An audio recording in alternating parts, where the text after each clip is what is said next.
everyone, welcome back to my channel MedSphere Hub.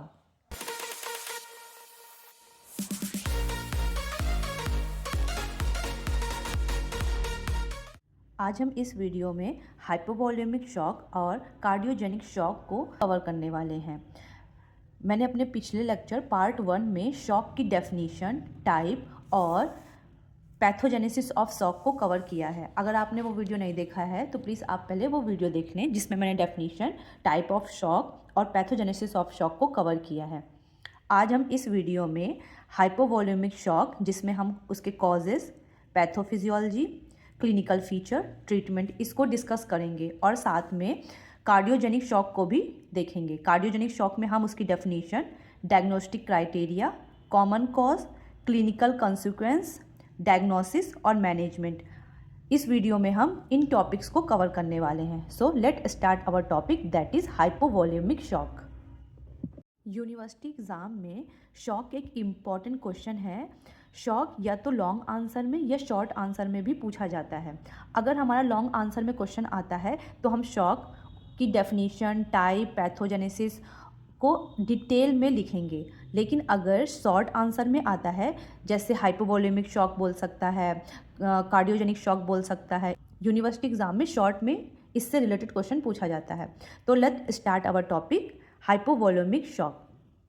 अगर हम hypovolaemic shock के definition की बात करेंगे, हाइपो मीन्स होता है जिसका कम होना और वॉल्यूमिक होता है volume.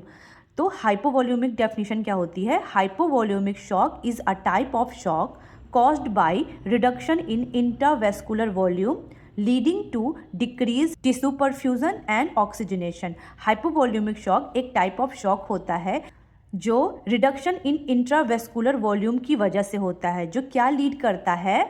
Decrease tissue perfusion and oxygenation.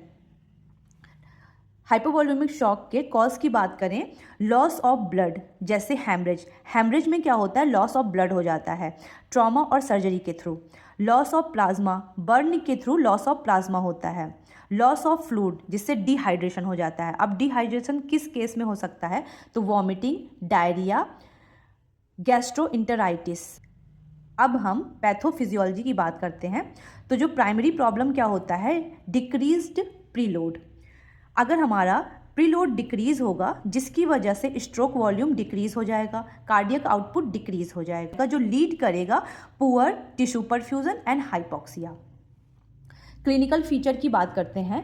Clinical feature में सबसे पहले टैकीकार्डिया पेशेंट को होगा, हाइपोटेंशन होगा, कार्डियक आउटपुट डिक्रीज हो जाएगा, यूरिनरी आउटपुट डिक्रीज हो जाएगा, cold, clammy, peripheries.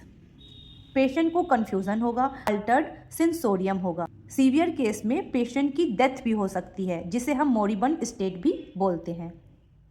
Hypovolaemic shock के ट्रीटमेंट बात करते हैं कि हम हाइपोवॉल्यूमिक शॉक के पेशेंट को कैसे ट्रीट करें। सबसे पहले प्राइमरी गोल क्या होगा? प्राइमरी गोल, अगर उसका ब्लड वॉल्यूम डिक्रीज हो गया है तो उसे रिस्टोर करेंगे, टिश्यू परफ्यूजन को रिस्टोर करेंगे, ऑक्सीजनेशन को हम रिस्टोर करेंगे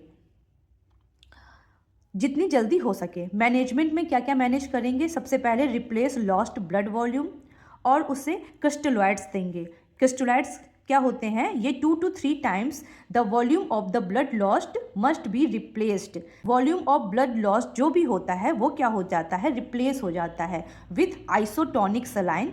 आइसोटोनिक सलाइन कितने परसेंट होता है? 0.9% सलाइन होता है, या रिंगर लैक्टेट। अगर हम एक्सेस सलाइन पेशेंट को देते हैं तो उससे हाइपरक्लोरेमिक मेटाबॉलिक एसिडोसिस हो जाएगी पेशेंट को। हम क्लोराइड्स देंगे। क्लोराइड्स क्या होते हैं? 1 to 1.5 times the blood lost can be replaced. और इसमें क्या क्या होता है? तो 5% एल्बुमिन होता है, जिलेटिन होता है, हेटास्टार्च होता है। ब्लड ट्रांसफ्यूज़न भी करेंगे अगर हमें ज़रूरत होगी तो। कौन कौन सी ऐसी कंडीशन होती है जिसमें हम ब्लड ट्रांसफ्यूजन करेंगे? सबसे पहले लार्ज ब्लड लॉस हो जाए, या उसका हीमोग्लोबिन 8 से 10 ग्राम से भी कम हो जाए, या पेशेंट को अनीमिया हो जाए। ऐसी कंडीशन में हम ब्लड ट्रांसफ्यूजन पेशेंट को करेंगे। अब हम शॉक के सेकेंड टाइप की बात करते हैं, that is cardiogenic shock. Cardiogenic shock के डेफिनेशन की बात करते हैं। Cardiogenic shock is a state of circulatory failure due to pump failure of the heart leading to reduced forward blood flow and tissue hypoxia despite adequate intravascular volume. Cardiogenic shock एक state of circulatory failure होता है। किस वजह से? तो heart का जो pump होता है वो फेल हो जाता है, जो लीड करता है फॉरवर्ड डायरेक्शन में जो ब्लड फ्लो हो रहा है उसको रिड्यूस कर देता है। टिश्यू हाइपोक्सिया भी वो कॉज करता है। अब हम डायग्नोस्टिक क्राइटेरिया की बात करते हैं कि कौन कौन से ऐसे क्राइटेरिया होंगे जिन्हें हम डायग्नोज करके ये बता सकते हैं तो कार्डियोजेनिक शॉक है। 30 मिनट से ज़्यादा सिस्टोलिक ब्लड प्रेशर 90 mmHg से कम हो जाए। सेकेंड क्राइटेरिया, कार्डियक इंडेक्स जो है 2.5 से भी कम हो जाए। PCWP 15 mmHg से ज़्यादा हो जाए। Adequate intravascular volume present. ये है डायग्नोस्टिक क्राइटेरिया। अब हम कॉमन कॉज की बात करते हैं। PCWP क्या होता है? पल्मोनरी कैपिलरी वेज प्रेशर, मतलब ये बताता है लेफ्ट साइड का हार्ट में प्रेशर कितना है, ये होता है PCWP। अब हम अपने कॉमन कॉज पे आते हैं। तो कॉमन कॉज में सबसे पहला है एक्यूट मायोकार्डियल इन्फेक्शन, MI से बोलते हैं, जो with in 24 of MI occur when, जब 50% से ज़्यादा लेफ्ट वेंट्रिकुलर वॉल डैमेज हो जाती हैं तब, और मोर्टेलिटी रेट 50% से ज़्यादा होता है। ये क्या है? कॉमन कॉज हैं। अगर लेफ्ट वेंट्रिकुलर वॉल डैमेज हो रही हैं तो ये क्या लीड करती हैं? तो ये पल्मोनरी एडिमा और सीवियर हाइपोक्सिया लीड करती हैं। अब हम क्लिनिकल कॉन्सिक्वेंस की बात करते हैं कार्डियोजेनिक शॉक की। तो सबसे पहले है hypotension, pulmonary oedema, tissue hypoxia, reduce organ perfusion. These are the clinical consequence. अब हम डायग्नोसिस की बात करते हैं। कैसे जानेंगे कि पेशेंट को कार्डियोजेनिक शॉक है या नहीं? तो सबसे पहले ECG कराएंगे, इकोकार्डियोग्राफी कराएंगे, आर्टियल ब्लड गैस एनालिसिस जिसे हम ABG भी कहते हैं, cardiac enzymes, PCWP measurement. PCWP अभी मैंने पीछे आपको बताया। इलेक्ट्रोलाइट एस्टिमिनेशन जिसमें हाइपोकैलमिया और हाइपोमैग्नीशियमिया ये कॉमन होंगे। अब हम मैनेजमेंट की बात करते हैं। मैनेजमेंट में सबसे पहले इमीडिएट मेजर्स में क्या क्या करेंगे? Proper oxygenation with intubation, ventilator support, cardioversion, pacing if needed. Okay. और इमीडिएट मेजर्स क्या क्या देंगे? एंटी एरिथमिक ड्रग देंगे, correction of electrolyte imbalance, avoid fluid overload, prevention of pulmonary oedema. Okay. अब हम आइनोट्रोपिक सपोर्ट क्या क्या देंगे? आइनोट्रोपिक सपोर्ट में सबसे पहले डोब्यूटामाइन देंगे। डोब्यूटामाइन एक बीटा एगोनिस्ट होते हैं, बीटा 1 एगोनिस्ट होते हैं, जो क्या क्या करते हैं? तो कार्डियक आउटपुट को इंक्रीज करते हैं। और ये यूज़ कब करते हैं? जब प्रीलोड और इंट्रावेस्कुलर वॉल्यूम एडिक्वेट होता है। और ये क्या कॉज करेगा? तो ये कॉज करेगा पेरीफेरल वैसोडाइलेशन। अब पेरीफेरल वैसोडाइलेशन से क्या होगा? ये जो ब्लड प्रेशर है उसे क्या करेगा? रिड्यूस करेगा। डोपामाइन, अब डोपामाइन क्या क्या करेगा? डोपामाइन प्रेफर्ड करते हैं in patient with hypotension. Often dobutamine and dopamine combination is required. कभी कभी दोनों का कॉम्बिनेशन रिक्वायर्ड होता है। वैसो एक्टिव ड्रग कौन कौन सी देंगे? तो वैसो एक्टिव में एपिनेफ्रिन, नॉरएपिनेफ्रिन, फॉस्फोडाइएस्टरेज इनहिबिटर जिसमें कौन है? Amrinone, milrinone. These are the phosphodiesterase inhibitor. और कौन कौन सी ड्रग हैं जो हम दे सकते हैं? तो anticoagulants, aspirin, thrombolytics, beta blocker, nitrate. अब नाइट्रेट क्या है? नाइट्रोग्लिसरीन जो होता है वो कोरोनरी वैसोडाइलेटर होता है। और ACE इनहिबिटर्स।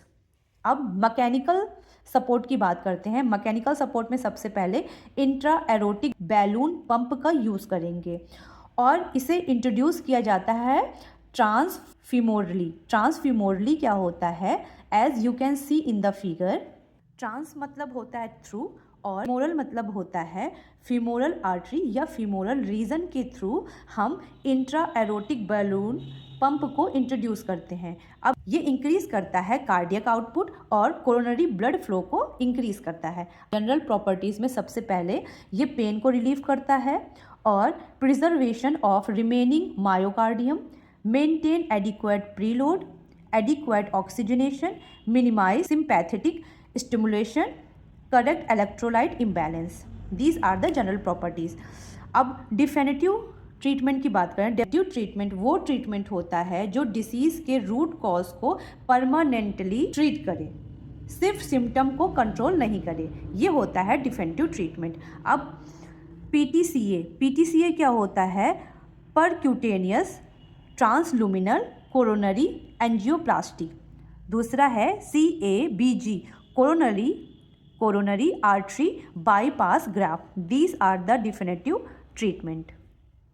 इस वीडियो में मैंने हाइपोवॉल्यूमिक शॉक और कार्डियोजेनिक शॉक को कवर किया है। नेक्स्ट वीडियो में हम septic shock, neurogenic shock, anaphylactic shock को कवर करेंगे। ये मेरा पार्ट 2 वीडियो था। अब हम पार्ट 3 में इन टॉपिक्स को कवर करेंगे। अगर आपको मेरा वीडियो अच्छा लगे तो please like and subscribe. Thank you.